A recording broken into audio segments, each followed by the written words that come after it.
नेपालमा अमेरिकी सेना ल्याउने खेल, वाङदी र लेन्डुप बन्ने रहर। यो शीर्षकमा सनराइज खबर.com मा चर्चित राजनैतिक विश्लेषक गोविन्द थापाले एउटा विशेष लेख लेख्नु भएको छ।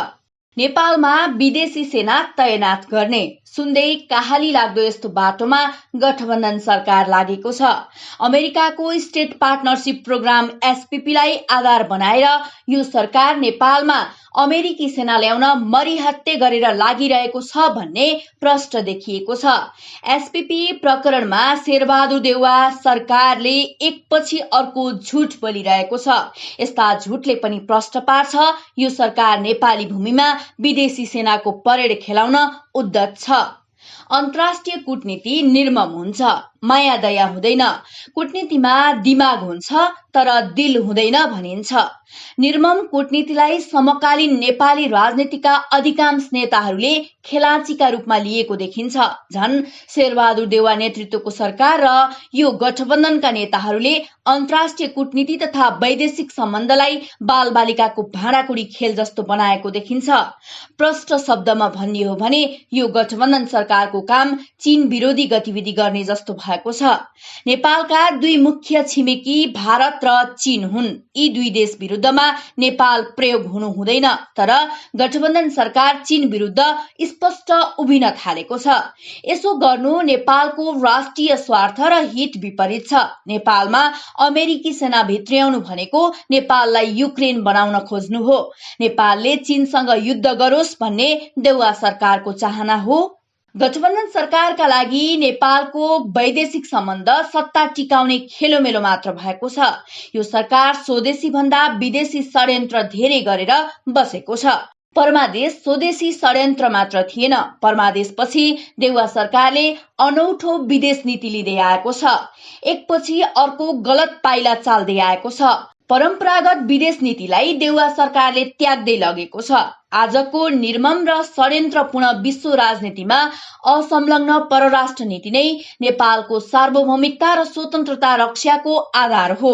यो तथ्यलाई उपेक्षा गरेर अमेरिका र भारततिर ढल्कने, चीन विरुद्ध उभिने शर्तमा नै देउवालाई परमादेशबाट प्रधानमन्त्री बनाइएको अब झन्झन प्रष्ट हुँदै गएको छ। नेकपा एमालेका केन्द्रीय सदस्य एवं चर्चित राजनीतिक विश्लेषक गोविन्द थापाले आफ्नो विशेष लेखमा अगाडि लेख्नु भएको छ। देउवा सरकारले एमसीसी देखि एसपीपी प्रकरणसम्ममा गरेको हरकत निहाल्ने हो भने देशको भविष्य कहाली लाग्दो बाटोमा गएको प्रष्ट देखिन्छ। देउवा सरकारले सुनियोजित रूपमा एकपछि अर्को गरी असंलग्न परराष्ट्र नीतिलाई छाड्दै आएको छ।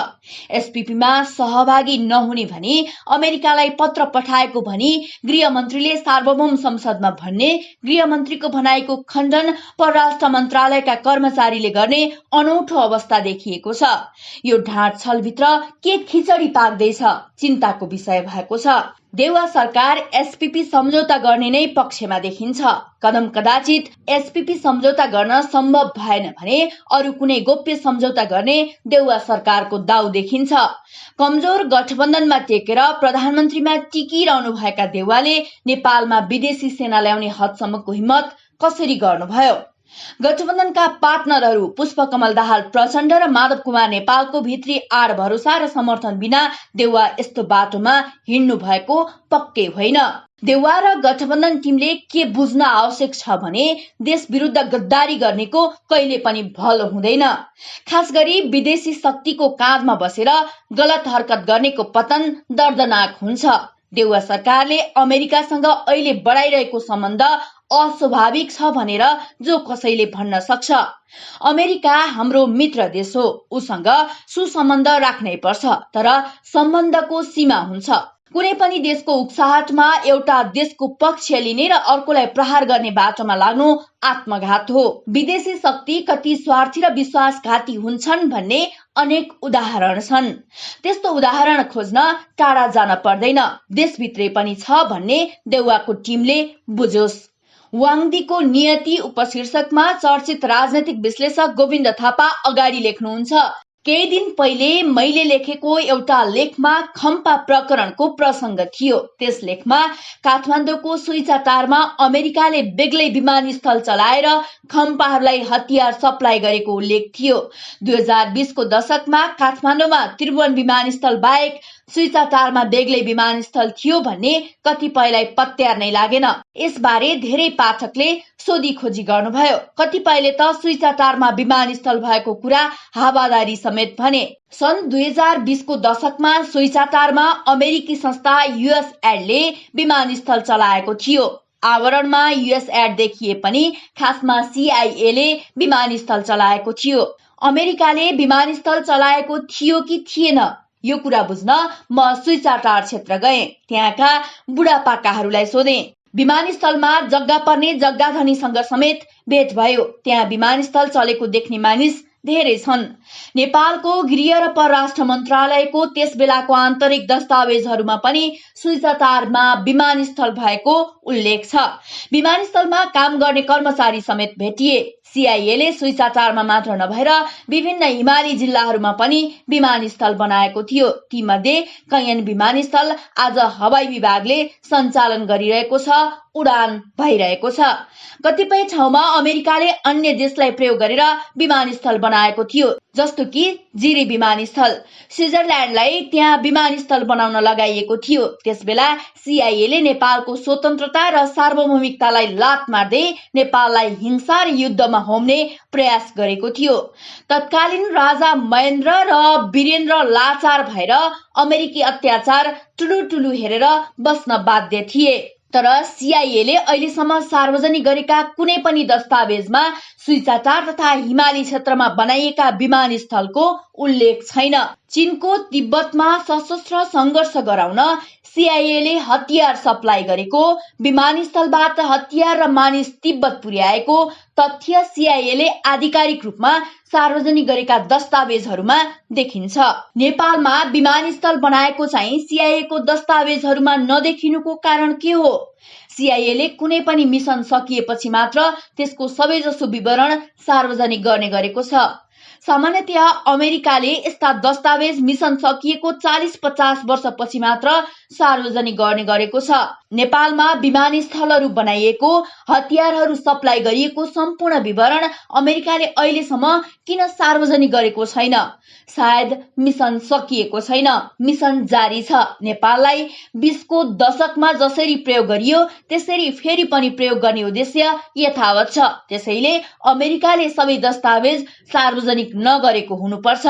चर्चित राजनैतिक विश्लेषक गोविन्द थापा आफ्नो विशेष लेखमा अगाडि लेख्नुहुन्छ, अमेरिका फेरि चीनमा गडबडी गराउने पक्षमा छ। यसका लागि नेपाललाई उपयोग गर्ने अमेरिकी रणनीति प्रष्ट भइसकेको छ। यो काममा देउवा सरकार कम्बर कसेर लागिरहेको छ। खम्पा प्रकरणलाई देउवा सरकार र गठबन्धनका नेताहरूले गहिरोसँग अध्ययन गरून्। खम्पाका लडाकु थिए वाङदी। उनलाई सीआईएले अमेरिका लगेर तालिम दिएको थियो। खम्पाहरूलाई अमेरिकाले सबै किसिमको सहयोग गरेको थियो। तर अमेरिकाले पछि खम्पाहरूलाई गद्दारी गरिदियो। जसरी अमेरिकाले तालिबान जन्मायो र पछि तालिबानलाई नै गद्दारी गरेर सिद्ध्याउन खोज्यो, त्यसै गरी खम्पाहरूलाई सिद्ध्याइयो। यो इतिहास पनि गठबन्धनका नेताहरूले बुझ्न आवश्यक छ। 20 को दशकमा चीनलाई टुक्र्याउन अमेरिका लागि परेको थियो। तिब्बतमा सशस्त्र संघर्ष गराउन नेपाली भूमि प्रयोग गरिरहेको थियो। तर अमेरिका र चीन नजिक हुन थाले। तिब्बत मामिलाबाट अमेरिका पछाडि हट्न थाल्यो।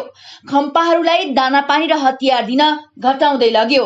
खम्पाहरूलाई हात हतियार सप्लाई गर्न बनाइएको सुइचाटार विमानस्थलबाट उडानहरू घट्दै गयो र पछि बन्द नै भयो। 2028 सालमा सुइचाटार विमानस्थलमा उडान पुरै बन्द भइसकेको स्थानीयले मलाई बताए। 2028 मै अमेरिकी राष्ट्रपति रिचर्ड निक्सनको चीन भ्रमण भयो।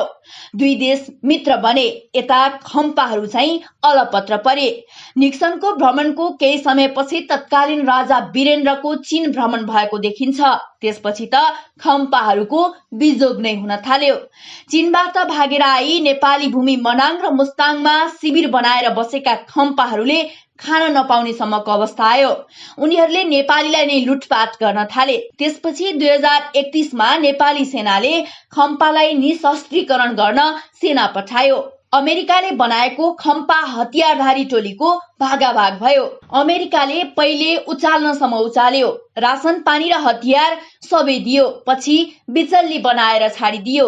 नेपाली सेनाको कारबाहीपछि खम्पा कमान्डर वाङदी भागेर भारत पस्न खोजे। उनको टोली भागेर लिपुले कालापानी क्षेत्रमा पुगिसकेको थियो, तर त्यहाँ नेपाली सेनाले फेला पार्यो। भिडन्तमा वाङदी मारिए। खम्पाहरूको एउटा सिङ्गो पुस्ताको जीवन बर्बाद भयो। जुन अमेरिकाले उचालेको थियो त्यो अमेरिका रमिते मात्र भयो।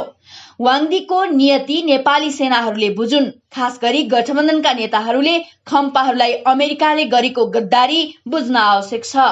बेइमानीको पुरस्कार, यो उपशीर्षकमा चर्चित राजनैतिक विश्लेषक एवं नेकपा एमालेका केन्द्रीय सदस्य गोविन्द थापा अगाडि लेख्नुहुन्छ। वाङदीले आफ्नो देश चीन र भूमि तिब्बत विरुद्ध गद्दारी गरे। उनले गुमनाम मृत्यु मात्र पाए। अरूको उक्साहटमा लाग्दा देशकै बिजोग हुन्छ भन्ने पछिल्लो उदाहरण युक्रेन हो। त्यहाँका राष्ट्रपति जेलेन्स्की अमेरिका तथा पश्चिमाहरूको उक्साहटमा मातिएका थिए। रुस विरुद्ध लडाई गर्न तम्सिए। रुसले आक्रमण गरेपछि अमेरिकाले दिएको पहिलो सहयोग थियो एउटा सल्लाह। जेलेन्स्कीलाई दिएको सल्लाह थियो युक्रेन छाडेर भाग। छिमेकी सिक्किममा लेन्डुप दोर्जेले भारतलाई सघाए। उनको सरकारले सिक्किमलाई भारतमा विलय गराउन मुख्य भूमिका गरेको थियो। सिक्किम देश मासेर भारतको प्रान्त बनेपछि बाँचुन्जेल मुख्यमन्त्री बन्छु भन्ने लेन्डुपलाई लागेको थियो। त्यसैले देश विरुद्ध गद्दारी गरेका थिए। भारतमा सिक्किम विलय भएपछि लेन्डुपले सिक्किममा बस्ने अवस्था रहेन। उनलाई भारत सरकारले मुख्यमन्त्री पद दिएन, बरु सिक्किममा एकान्तवास गर्न एउटा पुरानो बंगला दियो। त्यही बंगलाको एउटा कोठामा लेन्डुपको जीवन सकियो। सत्ताको स्वार्थका लागि देशलाई जोखिममा पार्ने बेइमानहरूले अन्तिममा धोका नै पाएको इतिहास छ। नेपालको असंलग्न परराष्ट्र नीति लगेर अमेरिकाको पाउमा चढाउने दोष प्रयास देउवा सरकारले गरिरहेको छ। यसो गर्नु भनेको देश र जनता विरुद्ध गद्दारी हो। यस्तो गद्दारी गर्ने गिरोहका सदस्यहरूले वाङदी र लेन्डुप दोर्जेहरूले जसरी धोका पाउनेछन्, यो कुरा देउवा, प्रचण्ड, माधवहरूले बेलैमा बुझेको राम्रो। सिक्नु पर्ने पाठ, यो उपशीर्षकमा चर्चित राजनैतिक विश्लेषक गोविन्द थापा अगाडि लेख्नुहुन्छ। अमेरिका परम्परागत विश्व शक्ति हो, चीन नयाँ विश्व शक्ति हो। परम्परागत विश्व व्यवस्थाको विकल्पमा चीनले नेपाल जस्तो साना राष्ट्रहरूको पक्षमा नयाँ विश्व व्यवस्था स्थापित गर्ने रणनीति अपनाइरहेको देखिन्छ। यसकारण अमेरिका र चीन बीच टक्करको अवस्था छ। अमेरिकाले नेपाललाई चीन विरुद्ध प्रयोग गर्न प्रयास गर्दै आएको छ। 2020 को दशकमा चीन विरुद्ध नेपाली भूमि प्रयोग भयो, तर नेपालले कालान्तरमा त्यसलाई सच्यायो। त्यसबेला नेपालको सामर्थ्य सीमित थियो। त्यसबेला नेपाली कांग्रेसले पञ्चायती सरकार ढाल्ने नाममा नेपालको राष्ट्रियतामै आँच आउने गतिविधि गरिरहेको थियो। त्यसैले नेपालको सरकार कमजोर थियो। कमजोर सरकार भएको बेला अमेरिकाले नेपाललाई प्रयोग नगरेर खम्पाहरूको सशस्त्र गतिविधि गरायो। तर आज नेपाल कमजोर छैन। विगतमा अमेरिका आफैले सेना ल्याएन, खम्पाहरूलाई प्रयोग गरेको थियो। अब देउवाले चाहिँ अमेरिकी सेना नै नेपाल ल्याउने र नेपाली भूमिमा अमेरिकी सेनालाई परेड खेलाउने व्यूह रचना गरिरहनु भएको देखिन्छ। उहाँले बनाएको चक्रव्यूह तोड्नु नेपाली जनताको परम कर्तव्य भएको छ। चर्चित राजनैतिक विश्लेषक गोविन्द थापा अगाडि लेख्नुहुन्छ। अमेरिकाले दबाव र प्रभावमा पारेर नेपाललाई चीन विरुद्ध उभ्याउन सक्दैन। शेरबहादुर देउवा, प्रचण्ड र माधवहरूको निजी स्वार्थका लागि मात्र नेपाललाई अमेरिकाको पिछलग्गु देश बनाउन र चीन विरुद्ध उभ्याउन खोजिएको हो। 20 को दशकमा चीन अहिले जस्तो बलियो थिएन।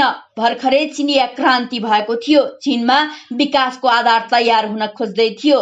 त्यो अवस्थामा आड भरोसा विहीन नेपाललाई अमेरिकाले प्रयोग गरेको थियो। आज चीन कमजोर छैन। देउवा, प्रचण्ड र माधवहरूको षड्यन्त्र अनुसार अमेरिकी सेना नेपाल पस्यो भने चीन रमिता हेरेर नबस्न सक्छ। मुख्य कुरा चीन विरुद्ध नेपाल लाग्नुपर्ने कुनै कारण छैन। चीन विरुद्ध लाग्नु नेपालको राष्ट्रिय हित र स्वार्थको विपरीत छ।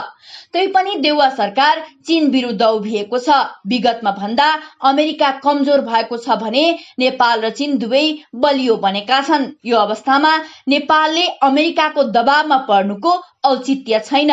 शेरबहादुर प्रचण्ड र माधवहरूको निजी स्वार्थका लागि नेपालको राष्ट्रियता जोखिममा पार्ने, नेपालमा हिंसा निम्त्याउने, अमेरिकी सेना तैनात गर्ने दुस्साहस भइरहेको छ। शेरबहादुर प्रचण्ड र माधवहरूले वाङदी र लेन्डुपहरूबाट पाठ सिक्नै पर्छ। गोविन्द थापाले लेख्नु भएको यो वाक्यलाई फेरि दोहोर्याउँ, शेरबहादुर प्रचण्ड र माधवहरूले वाङदी र लेन्डुपहरूबाट पाठ सिक्नै पर्छ।